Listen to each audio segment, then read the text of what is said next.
Nilikuwa na fifia kimoyo, maisha yalikuwa mzigo mzito. Sauti ya shetani ilinivuruga, nikaanza kupoteza matumaini. Lakini Yesu alinigusa kwa upole, akaninua toka kwenye shimo la huzuni,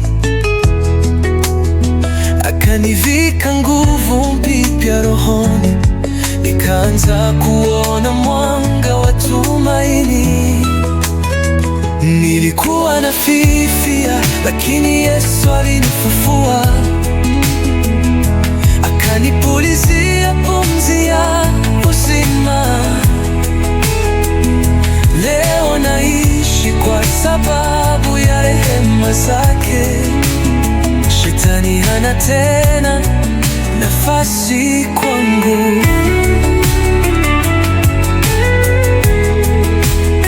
Wakati kila mtu alinikimbia, nilijificha kwa machozi na hofu.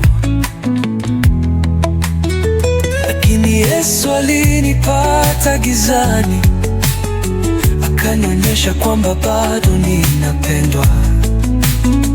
Aliniongelea kwa sauti ya upendo, akasema mimi sitakuacha kamwe. Akaniosha na kunirejesha, nikasimama tena nikiwa na imani. Nilikuwa nafifia, lakini Yesu alinifufua, akanipulizia pumzi ya uzima. Leo naishi kwa sababu ya rehema zake. Shetani hana tena nafasi kwangu.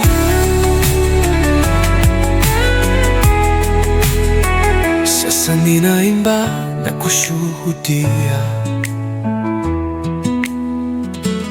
moyo wangu umejaa shukrani. Maisha yangu yamebadilika kabisa kwa neema Yesu aliyeniokoa. Sitaanguka tena bila msaada,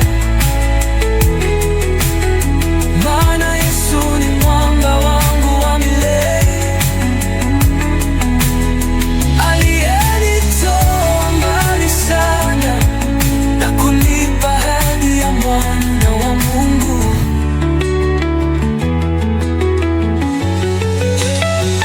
Nilikuwa nafifia, lakini Yesu alinifufua, akanipulizia pumzi ya uzima. Leo naishi kwa sababu ya rehema zake. Shetani hana tena nafasi kwangu. Niko hai kwa sababu Yesu aliingilia.